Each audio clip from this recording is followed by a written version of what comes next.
بندہ جس سے پیار کرتا ہے نا، وہ بندہ کبھی کبھی پھر پیار کا فائدہ ناجائز بھی اٹھاتا ہے، کبھی کبھی یہ بھی نقصان لوگ کرتے ہیں۔ پہلی بات تو یہ کہ جب پیار ہو جائے تو اس کا فائدہ جائز بھی نہیں اٹھانا چاہیے۔ جس نے فائدہ اٹھا لیا تو اس نے تو استعمال کیا نا۔ تو ہوتا ہے ہمارے گھروں میں کہ اگر بچہ اماں کے قابو میں تو پھر اماں جو دل کرتا ہے کراتی ہے، اور جو اس کو کہہ دیتی ہے پھر وہ کہتا ہے اوہو میری اماں نے آکھیا ہے، پر وہ ڈنڈا اٹھا لیتا ہے، آؤ دیکھتا ہے نہ تاؤ دیکھتا ہے۔ یہ بھی ایموشنل کرنا ہے، کر لیتے ہیں لوگ۔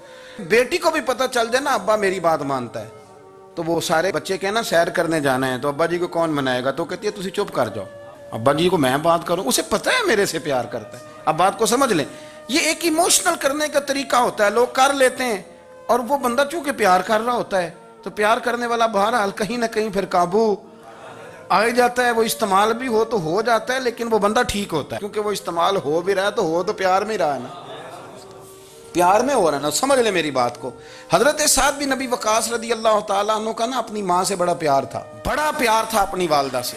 تو حضرت سعد بن ابی وقاص کلمہ پڑھ گئے، اماں جی نے بھوک ہڑتال کر دی، اسے پتہ تھا کہ میرا پتر مجھ سے پیار بڑا کرتا ہے، میں نے بالآخر منوا لینا ہے۔ تھوڑی سی آبادی تھی، ایک گھر کے اندر جو مسئلہ چھڑتا تھا نا اس کا سارے شہر کو پتہ چل جاتا تھا۔ اب کونوں میں گلیوں میں اب باتیں بھی ہونے لگیں کہ وہ سعد کی ماں ہڑتال پہ بیٹھی ہوئی ہے، بڑا مسئلہ ہے۔ اب پریشر بڑھنے لگا۔ حضرت سعد بن ابی وقاص فرماتے ہیں کہ وہ جو میرے قریبی لوگ تھے نا صحابہ، وہ بھی مجھے کہنے لگے یار کوئی رستہ نکال، ہر چوک میں تیری بات ہوتی ہے۔ کہتے ہیں میں گھر جاتا تو گھر والے بہن بھائی بچے باپ سارے کہتے ہیں یار تیری ماں مر جائے گی۔ اب بہت بڑا ایشو ہے، ہم یہ کہہ دیتے ہیں کہ انہوں نے قربانیاں بڑی دی، لیکن آپ ذرا بات کو سمجھے نا کہ اماں بھوک ہڑتال پہ بیٹھ جائے، ایک انسان کہاں کھڑا ہو جائے گا؟ بدنامی الگ ہے، بحث الگ ہے، سیانہ بندہ مالدار وزادار قبیلے والا۔ حضرت سعد بن ابی وقاص کی ماں نے 3 دن تک روٹی نہیں کھائی، پانی نہیں پیا، بے ہوش ہو گئی۔ اب جب بے ہوش ہوئی تو شور پڑا، سارا محلہ جمع ہو گیا، اب سارے لوگ کھڑے، اور بچہ وہ ہے جو ماں کی بڑی ماننے والا ہے۔ اماں کے اوپر لوگوں نے پانی شانی ڈالا، ہوش آئی تو حضرت سعد بن ابی وقاص قریب آئے، کہنے لگے اماں ایک بات کرنی ہے۔ اماں بھی بڑی مشکل سے اٹھ کے بیٹھ گئی کہ پتر ماننے لگا میرا۔ لوگ بھی کھڑے ہو گئے، مسکراہٹ بھی ہونے لگی کہ لو نہ کوئی بات ہونے لگی، یا ماں کہتی ہے کلمہ چھوڑ دے پھر مانوں گی۔ حضرت سعد بن ابی وقاص کہنے لگے اماں سن میری بات، 3 دن ہو گئے، مکے کا کوئی کونا کھدرا ایسا نہیں جس میں میری تیری باتیں نہ ہوئی ہیں، اور قبیلے کا علاقے کا کوئی شخص نہیں، لوگوں نے بڑی باتیں کی، اور لوگ جب باتیں کرنے پہ آتے ہیں پھر اوپر تک جاتے ہیں۔ یہ بھی کہا کہ کیا دین یہ سکھاتا ہے کہ ماں بھوکی مر جائے؟ یہ بھی لوگوں نے کہا، میں نے ہر شے سنی برداشت کی، اماں اب تو میری بات کان کھول کے سن لے۔ ماں کہنے لگی وہ کیا؟ تو حضرت سعد کہنے لگے پیدا مجھے تو نے کیا ہے، 9 ماہ تیرے پیٹ میں رہا ہوں، روٹی تیرے ہاتھ سے کھائی ہے، تجھ سے زیادہ بہتر مجھے کوئی نہیں جانتا۔ ماں سن تیری کتنی جانیں؟ اماں کہنے لگی 1۔ تو حضرت سعد فرمانے لگے تیری 1000 جان بھی ہو نا تو ایک ایک کر کے ساری نکل جائے تو میں محمد عربی کا کلمہ پھر بھی نہیں چھوڑوں گا۔ ختم ہو گئی بات۔ یہ کیا بات؟ وہ کچا رنگ للاری والا جیڑا چڑھدا تے لیندا رہندا، اے عشق تیرے دا رنگ محمد جدوں چڑھ جائے پھر نہیں لیندا۔ یہ کیا بات ہوئی؟ اماں تیری 1000 جان بھی ہو، روٹی کھانی ہے تو کھا، نہیں کھانی تو نہ کھا۔ یہ لفظ کہتے ہیں حضرت سعد بن ابی وقاص رو پڑے، آنسو آ گئے، لفظ کہہ کے باہر نکلے، مجمع چھٹ گیا، جس نے جو مطلب لینا تھا لیا، جس نے جو کہنا تھا اس نے کہا۔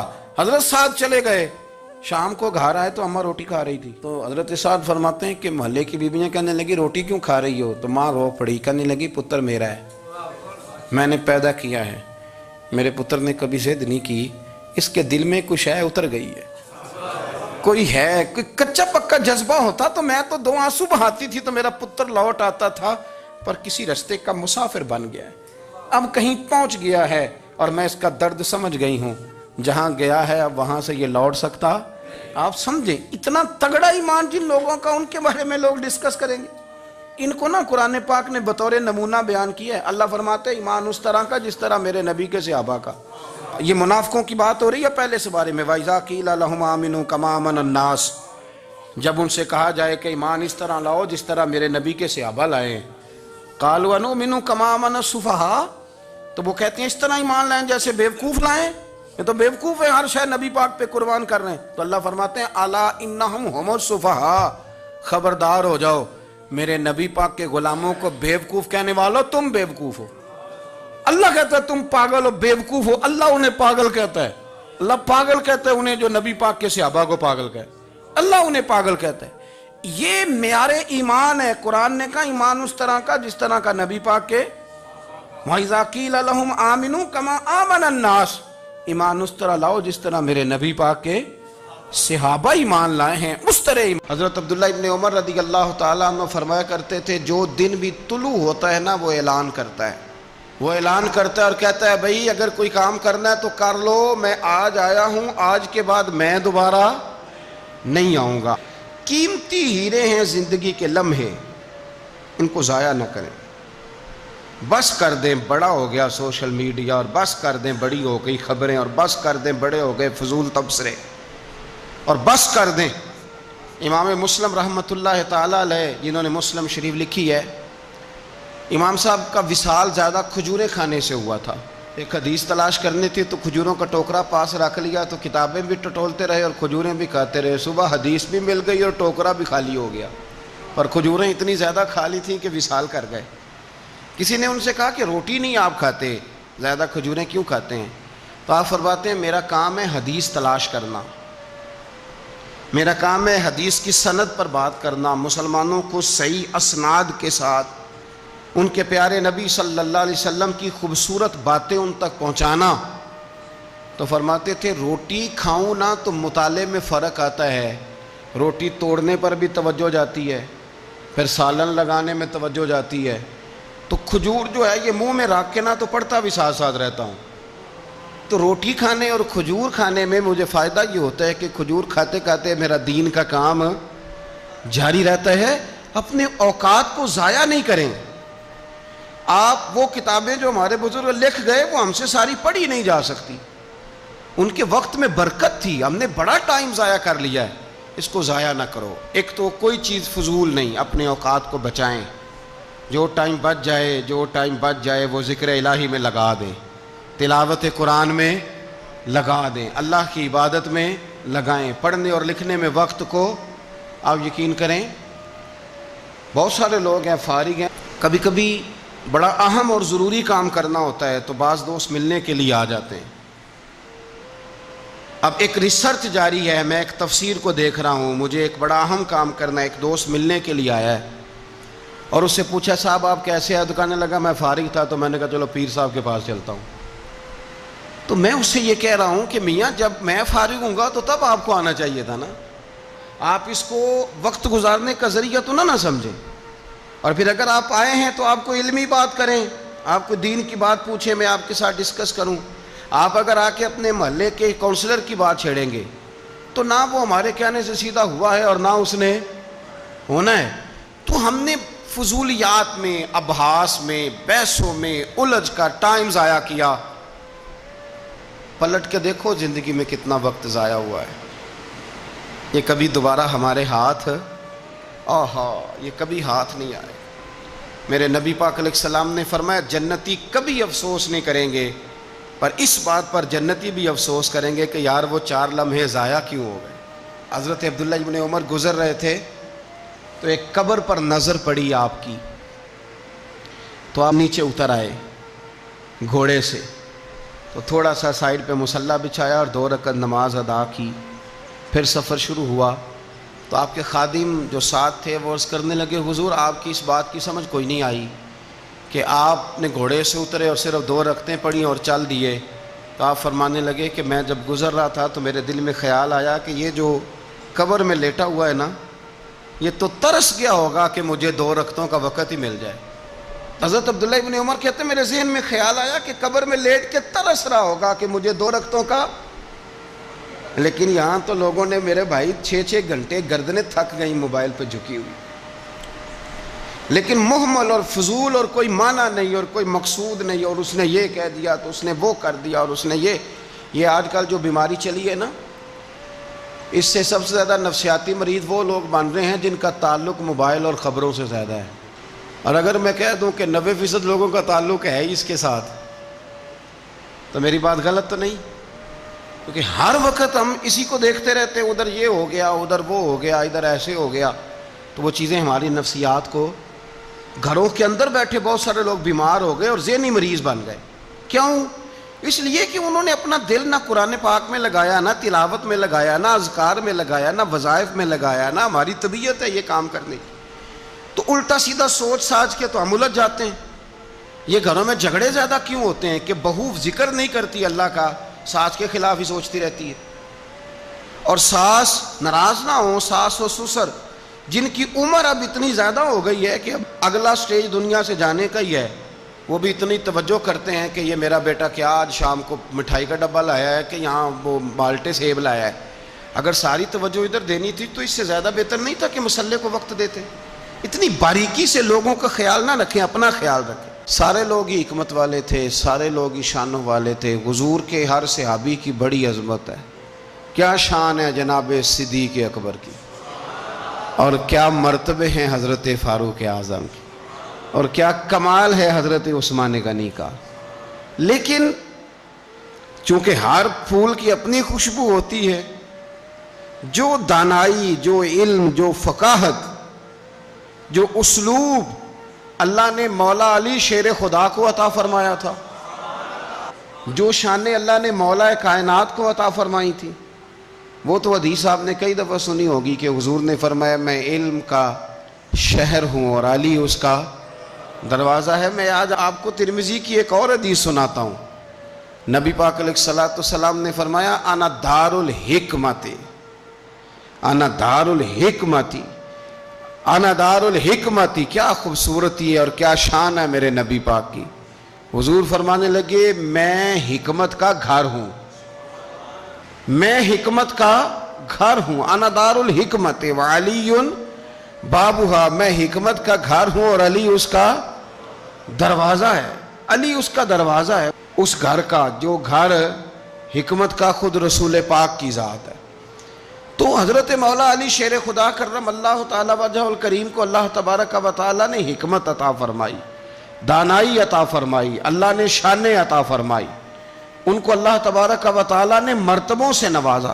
اچھا ہمارے ہاں یہ بھی ہوتا ہے کہ جو پہلوان آدمی ہوتا ہے نا میدان میں لڑنے والا پہلوان، وہ اکثر سیاںا نہیں ہوتا الا ماشاءاللہ۔ جو کوئی پہلوان جو ہوتا ہے وہ کئی دفعہ عقل مندی والا معاملہ اور فیصلہ نہیں کرتا، لیکن حضرت علی کا کمال یہ ہے کہ ان سے بڑا دلیر بھی کوئی نہیں اور ان سے زیادہ سیاںا بھی کوئی نہیں۔ حضرت علی شیر خدا اتنی شانوں اور مرتبوں والے آدمی تھے کہ دلیری بھی سب سے زیادہ اور عقل بھی۔ حضرت عبداللہ ابن مسعود رضی اللہ تعالیٰ عنہ فرماتے ہیں کہ اگر حکمت کے 10 حصے کیے جائیں نا دانائی کے، تو اللہ نے 9 حصے مولا علی کو عطا فرمائے اور ایک حصہ باقی ساری کائنات کو عطا فرمایا۔ بڑے فہم والے، فراست والے، دانائی۔ ایک بندہ آ گیا غیر مسلم تھا، تو کہنے لگا میرے کچھ سوالوں کے جواب ہیں پر کسی نے دیے نہیں کبھی۔ پہیلیاں ہوتی ہیں نا کچھ لوگوں کے، سوال اور ہوتا ہے پر پہیلی تو بعض لوگوں نے پہیلیاں، لیکن جن کو اللہ فہم کی دولت دے نا ان کے سامنے بھی پھر کوئی پہیلی نہیں رہتی، کوئی راز نہیں رہتا۔ تو جب اس نے آ کے بہت بڑا دعویٰ کیا کہ اگر کوئی میرے سوال کا جواب دے تو میں مان جاؤں، تو پھر مسلمانوں نے کہا کہ نہیں، تو نے بڑا ہی دعویٰ کر دیا ہے، تو شے کوئی نہیں، وہاں تو بڑے مان گئے، تو ہمارے ساتھ۔ حضرت مولا علی شیر خدا کے پاس لے گئے تو اس نے بڑے مشکل سوال کیے۔ پہلی بات وہ کہنے لگا آپ مجھے 2 ایسے دوست بتائیں جن میں کبھی لڑائی نہیں ہوئی۔ تو حضرت علی کہنے لگے تو بڑے دعوے کر رہا تھا کہ میں بڑے لمبے سوال پوچھوں گا۔ وہ 2 دوست جن میں کبھی لڑائی نہیں ہوئی وہ جسم اور روح ہیں بھی کٹھے ساتھ رہتے، دوست بھی ہیں، پر کبھی آپس میں لڑائی، بڑے گناہ کرتا ہے جسم پر، روح ناراض نہیں ہوتی، وہ ساتھ ہی رہتی ہے۔ اس کی آنکھیں کھل گئیں، اس کو تو کبھی جواب ہی نہیں ملا تھا۔ کہنے لگا اچھا وہ 2 ایسے دوست پھر بتائیں جن میں کبھی صلح نہیں ہوئی۔ تو فرمایا وہ موت اور حیات ہیں، جب موت آتی ہے تو پھر زندگی باقی، ان کی صلح نہیں ہو سکتی، اکٹھے رہ ہی نہیں سکتے۔ اللہ اکبر۔ وہ کہنے لگا یہ تو کمال ہو گئی، اب وہ ذہن کھل گیا۔ کہنے لگا جی اور پوچھ لوں؟ فرمایا تیرا ہی دعویٰ تھا 2 پوچھنے، میں تیار ہوں، تو 100 بھی پوچھ۔ کہنے لگا وہ بی بی جس نے چند لمحوں میں بچہ پیدا کر دیا، فرمایا یہ بھی کوئی مشکل بات ہے؟ وہ حضرت مریم ہے، ایک منٹ میں حاملہ ہوئی تھی، اگلے منٹ میں اللہ تعالیٰ نے انہیں تھوڑی سی تکلیف سے گزارا اور اگلے منٹ میں حضرت عیسیٰ پیدا ہو گئے. کوئی مشکل بات ہے؟ کہنے لگا جی وہ دو چیزیں جو حرکت نہیں کرتی، فرمایا یار جلدی پوچھ، ٹائم نہ ضائع کر، جلدی پوچھ. وہ دو چیزیں جو حرکت نہیں کرتی وہ زمین آسمان ہے. اس نے کہا وہ دو چیزیں جو ٹھہرتی نہیں، فرمایا وہ سورج اور چاند ہے جو حرکت ہی کرتے رہتے. کہنے لگے اچھا وہ بتائیں جی جو کھا تو بڑا کچھ کیا پر پیا اس نے کچھ بھی نہیں. تو حضرت علی فرمانے لگے وہ حضرت موسیٰ علیہ السلام کا عصا ہے، جادوگروں کے سانپ سارے ہی کھا گیا پر پانی کا گھونٹ بھی نہیں پیا. حد ہو گئی. وہ شخص کہتا ہے علی کے جواب نے، مولا علی شیر خدا کے جوابات نے میرے اندر ہیجان پیدا کر دیا. میں نے فوراً کہا بتائیں وہ شخص جو کوئی شے نہیں. تو حضرت علی کہنے لگے جو میرے نبی کا کلمہ نہ پڑھے وہ کوئی شے نہیں. کہنے لگے وہ بتائیں جو بڑی شے ہو. فرمایا جو چاہے کہ اس کی عزت کعبے سے بھی زیادہ ہو جائے اور وہ بڑی شے بن جائے تو وہ محمد عربی کا کلمہ پڑھ جائے. گنجا تھا، کوئی شے نہیں تھی، سر پہ بال بھی نہیں تھے، رویا کرتا. اللہ تعالیٰ نے فرشتے کو بھیجا، تجھے کیا چاہیے؟ تو کہنے لگا بال آ جائیں اور تھوڑا مال آ جائے. فرشتے نے ہاتھ پھیرا تو بال بھی آ گئے تو بکریاں بھی آ گئیں، لائنیں لگ گئیں، مال ہی مال ہو گئے. دوسرے کے پاس گیا، وہ کوڑا تھا، اس کو جا کے کہا کیا چاہیے؟ کہنے لگا شفا ہو جائے اور کچھ اللہ تعالیٰ آسانی کر دے. شفا بھی ہو گئی، گائیں بھی دے دی، بھینسیں بھی دے دی، مال ہی مال ہو گئی.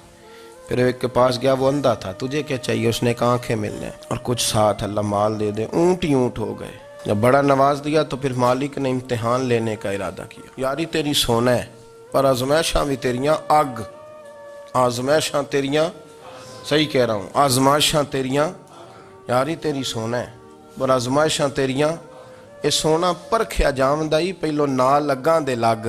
اللہ نے فرمایا آزمائش کرو. سب سے پہلے گنجے کے پاس آئے، اسے کہا اللہ کے رستے میں کچھ دیکھنے لگا، میرے خرچے ہی بڑے، دیکھو تو صحیح کتنی مشکل میں وقت گزارتا ہوں، حال ہی کوئی نہیں. تو اس نے کہا میں نے تو سنا ہے تو گنجا اور بھوکا ننگا تھا. کہنے لگا میں تو جدی پشتی رئیس اعظم ہوں، تجھے کس پاگل نے کہا ہے بھاگ جا؟ اس نے کہا اچھا جیسے تو تھا ویسے ہی ہو جائے. کھیت کھلیان اجڑ گئے، پھر سے گنجا ہو گیا. حضور علیہ السلام فرمانے لگے، پھر وہ اس کے پاس گیا جو کوڑا تھا، اسے کہا کچھ دے. کہنے لگا خرچے ہی بڑے. اب پوچھ لیں کسی امیر آدمی سے، کہے گا چکی کے نیچے ہاتھ ہے میرا، میرے سے زیادہ تو اب پریشان بندہ ہی کوئی نہیں. کیا بتاؤں آپ کو، اتنا ٹیکس ہے، اتنا جرمانہ ہے، فلانی شے، بڑا کچھ گنواتے ہیں لوگ. اس نے کہا میں نے تو سنا تو پہلے کوڑا تھا. اس نے کہا جا دوڑ جا، میں تو رئیس اعظم ہوں، دادا بھی پردادا بھی اور ساری نسل ہی. اس نے کہا اچھا جیسے تو تھا ویسے ہی ہو جائے. پھر وہ گیا اندھے کے پاس اور جا کے کہا اللہ کے نام پہ کچھ دے. تو کہنے لگا رب کے نام پہ؟ یہ کھڑے ہیں اونٹ، جتنے تیرے دل کرے لے جا. اس نے کہا کیا معنی اس بات کا؟ کہنے لگا یار تجھے کیا بتاؤں، میں تو اندھا تھا، میں نے تو کبھی دنیا دیکھی نہیں تھی. پھر اس کریم نے فضل کیا تو مجھے بڑا کچھ دکھایا. میں کیا بتاؤں، میرا دل کر رہا ہے کہہ دوں کہ پھر اس نے کعبہ دکھایا، پھر اس نے روضہ رسول دکھایا، پھر اس نے ریاض الجنہ کے سجدے دکھائے، پھر اس نے اپنے محبوب کے دروازے کی رونقیں دکھائیں. اس نے بڑا کچھ دیا، اس نے بڑا نوازا. میرے پاس تو شاید میں بدکار پرانا خادم، کسے در ملی نہ ٹوئی. ایتے واصف یار نے نظر جو کی تھی پھر واصف ہی ہوئی. یہ تو اس کا کرم ہوا. تو یہ وہ کہنے لگا تو اللہ کے نام پہ جان مانگ، میں وہ بھی دینے کو تیار. میرے پاس تو شے ہی کوئی نہیں تھی، مجھے تو اپنا پتہ ہے، میں تو کوئی شے نہیں تھا، کچھ نہیں تھا میرے پاس. یہ تو ان کا کرم ہے کہ رخ ان کا ادھر ہے. اور مختصر سی میری کہانی ہے، یہ جو بھی ہے ان کی مہربانی ہے. تو وہ کہنے لگا میں بھی کچھ لینے نہیں آیا تھا، تیری آزمائش ہی کرنے آیا تھا. تیری عزتیں بھی سلامت رہیں گی، تیرا مال بھی سلامت رہے گا، تیری شفا بھی. اپنی زندگی میں کبھی بھی اللہ کی بارگاہ سے توجہ ادھر ادھر نہ کریں. چھوڑیں لوگ کیا کر رہے ہیں، دنیا کیا کہہ رہی. کبھی بھی اپنی توجہ دائیں. ہمارا یہ مسئلہ بن گیا کہ ہماری سیاست ہے، ہماری دنیا داری ہے، ہم بندوں کو راضی کرنا چاہتے ہیں. ہم دیکھتے ہیں کون کس طرح، اور آپ یقین کریں آپ تھک جائیں گے، بندے راضی نہیں ہوں گے، وہ نہیں راضی ہوتے. آپ ان کو منا کے لائیں گے تو ادھر والے نکل جائیں گے، ادھر کو منائیں گے تو ادھر والے نکل جائیں گے. اس چکر سے باہر آئیں، اس رب کو راضی کریں جو فرماتا ہے ان الذین آمنوا وعملوا الصالحات سیجعل لهم الرحمن ودا. فرمایا تو ایمان لانے کے بعد نیک عمل کر، میں لوگوں کے دلوں میں تیری محبت پیدا کر دوں. رحمان لوگوں کے دلوں میں محبت ڈال دے گا، اللہ لوگوں کے دلوں میں۔ اپنی نظر ہمیشہ اپنے رب پہ رکھیں، اتنی لمبی چوڑی دنیا داروں سے امیدیں نہ وابستہ کریں۔ میں نے دیکھا ہے لوگ کاسا لیسی کرتے ہیں، کبھی اس کے دروازے پہ کبھی اس کے دروازے پہ، ان چکروں سے باہر آئیں اور اپنے رب کی بارگاہ کی طرف توجہ کریں، استغفار شوق سے پڑھا کریں۔ اور اکیلے میں نا، اکیلے میں رئیس المتکلمین مولانا نقی علی خان صاحب رحمۃ اللہ نے لکھا ہے کہ فرعون 500 سال حکومت کر گیا۔ فرماتے اصل وجہ یہ تھی کہ دنیا جب سو جاتی تھی نا تو اوپر چادر لے کے تو مسلح پہ بیٹھ جاتا تھا اور ہاتھ باندھ کے کہتا تھا رب تو ہی ہے، میرا پردہ نہ کھولنا، مالک تو ہی ہے، کرم نوازی کرنا، میری پکڑ نہ کرنا۔ وہ بے ایمان ہو کے اگر 500 سال ہاتھ باندھے تو گزارا کر لیتا ہے، تو ایماندار ہے۔ پر مسئلہ یہ ہے کہ تو رات کو بکل مار کے ہاتھ نہیں نہ باندھتا، تو منت نہیں کرتا، تو استغفار نہیں کرتا۔ توبہ کریں تو بچے رہیں۔ وہ اتنی لمبی حکومت کر گیا چونکہ رات کو کہتا تھا مالک رب تو ہی ہے، لیکن مہربانی فرما، میری پکڑ نہ فرما، تو اللہ نے تو اس کو مہلت دے دی۔ کافروں کو آج بھی مہلت دی ہوئی نہیں رب نے؟